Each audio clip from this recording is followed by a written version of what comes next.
You did it this morning without a single thought. You turned a handle and water came out. Clean, cold, endless. You didn't wonder where it came from, or what was pushing it, or who decided it should be safe to drink. You just filled a glass and walked away. But stand at that tap for a moment longer. Nothing in your house is pumping that water. No motor hums when you open it. And most of what comes out was never filtered at all. So what is actually holding your water back, and why does it come when you call it? The honest answer is stranger than the machine you imagine. There is no machine in your house. What delivers your water is a decision made by people who have been dead for 100 years. Running quietly ever since, on almost no power at all. And the story of how it got there is not the story you were told in school. Let me show you the version you know first, because it is beautiful and because it is a lie. London, the summer of 1854. In the crowded streets around Soho, cholera arrives like a scythe. The outbreak begins on the 31st of August. Within 3 days, 127 people are dead. Within 10 days, more than 500. In the end, 616 people die in a few streets around a single water pump on Broad Street. And into this horror walks a physician named John Snow. Everyone around him believes disease travels through bad air, through smell, through a poison in the fog they call miasma. Snow does not. He believes it is in the water. So he does something almost nobody had done before. He makes a map. He marks every death as a mark on the street where it happened, and the marks cluster thick and black. Around one thing, the Broad Street pump. He compares the households drawing from one water company against another. The pattern is undeniable. On the 7th of September, he stands before the parish authorities and tells them to take the handle off the pump. The next day they do. And the cholera stops.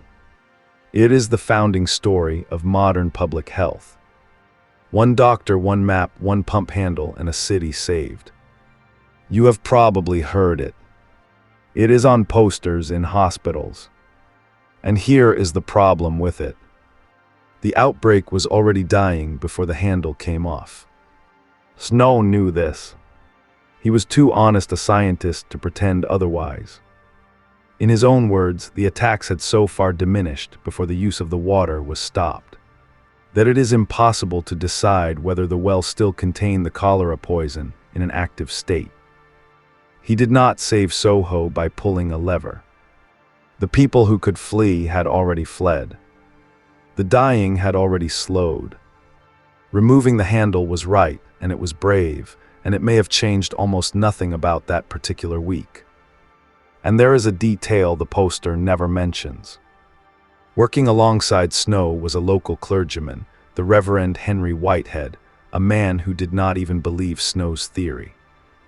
A miasma believer, sent partly to prove the water idea wrong. Instead, digging through the parish records, he found the true beginning.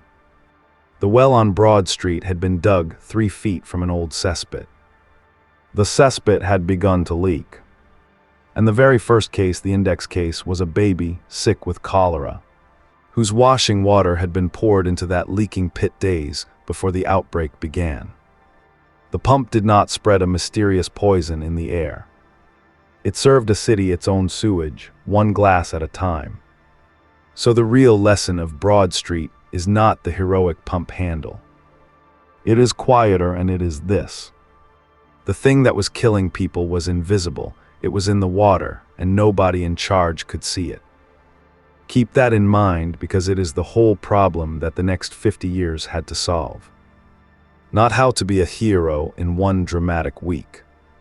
How to make the invisible thing gone everywhere forever, without anyone having to notice. Which brings us to a decision that saved more lives than John Snow ever did. Made by a man whose name you have never heard. Jersey City, New Jersey, 1908. A physician named John Leal has a problem the whole world shares and nobody has solved.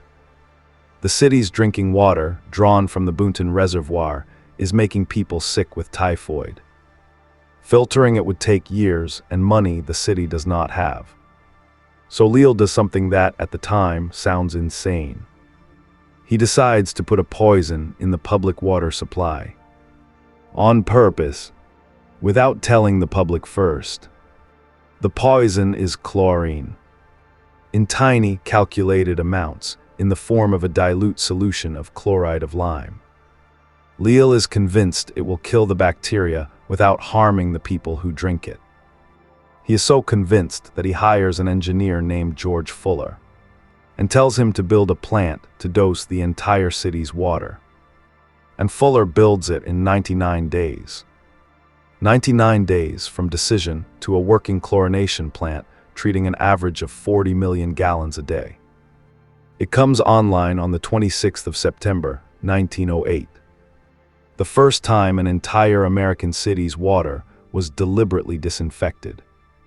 Now imagine the nerve of it.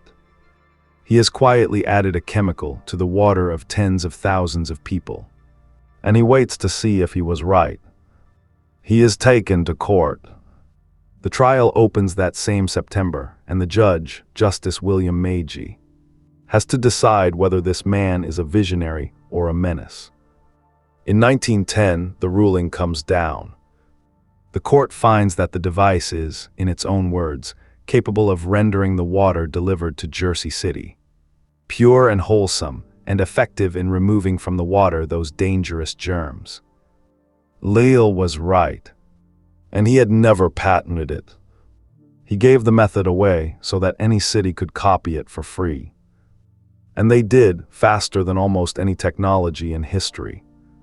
Within 6 years of that plant switching on, more than 21 million people in the United States were drinking chlorinated water. 21 million in 6 years, from one man's 99-day gamble in New Jersey. To understand what that meant, you have to see what the water had been doing to people before. Across 4 American cities in the decades around 1900, typhoid alone killed at a staggering rate. In Philadelphia, 43 deaths for every 100,000 people, every single year for 2 decades. New York, Chicago, San Francisco, all of them bleeding lives into their own drinking water. Across just those 4 cities, over 40 years, typhoid killed more than 46,000 people. And typhoid was only one of the diseases in the water. Now here is the number that should stop you cold. Decades later, 2 economists, David Cutler and Grant Miller, went back through the records of American cities in the early 20th century to measure what clean water technology, filtration and chlorination together, had actually done. Their finding, published in the journal Demography in 2005, is one of the most extraordinary statistics in the history of human health. Clean water was responsible for nearly half of the entire drop in death rates in major American cities in that period. 3/4 of the fall in infant mortality. Nearly 2/3 of the fall in child mortality. Not medicine, not doctors, not hospitals, water, and they measured the return on it. For every dollar spent making water clean, the social return was more than 23 to 1. The cost of saving an entire year of a human life worked out to around $500. There was no drug in the world in 1908 that could do that. Antibiotics were decades away. A dollar spent on the water supply bought more human life than almost any medicine that has ever existed. And it did it silently, invisibly, by making a thing that was killing people simply stop being there. This is the part that never becomes a statue. Nobody builds a monument to an absence. When the disease stops, there is nothing to see. No dramatic cure, no single saved patient with a name. Just a slow, citywide, generation-long nothing where the dying used to be. The greatest life-saving machine your civilization ever built works precisely by producing nothing you will ever notice. Which is exactly why you never think about your tap. And it brings us to the last piece, the one running under your feet right now.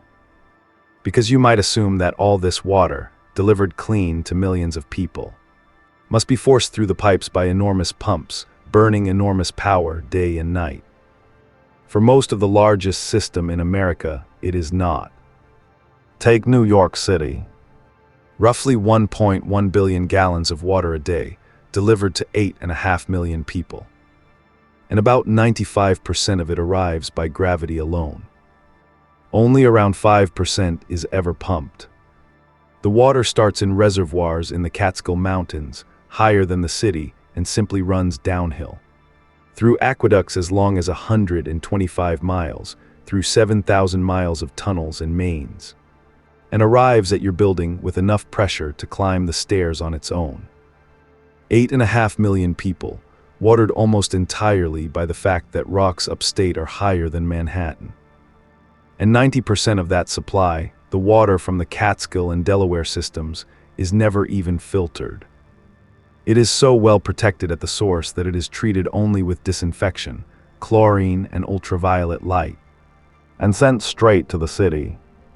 The invisible poison that killed 600 people around one London pump is kept out not by an enormous machine, but by geography, gravity, and a chemical decision made in 1908. But gravity has a weakness. It cannot flatten out the day. Demand for water spikes in the morning and evening and falls at night, and the pressure would swing with it. So engineers gave the system a battery. You have seen it 1,000 times without knowing what it was. The water tower.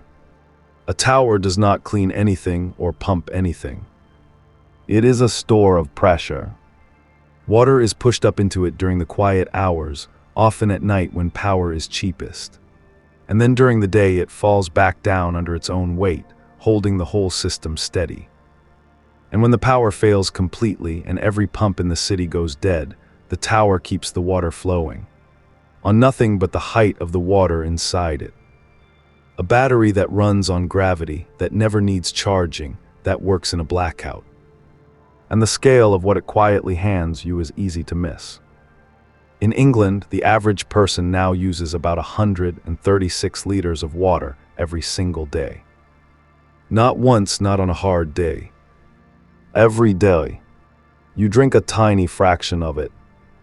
The rest you wash with, flush away, pour down a drain, and never think about again.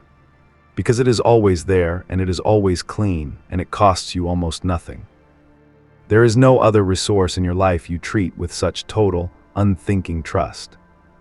You would never assume 136 of anything else would simply appear each morning, on time, safe. For pennies. But with water you do, because for your entire life, it never once failed to.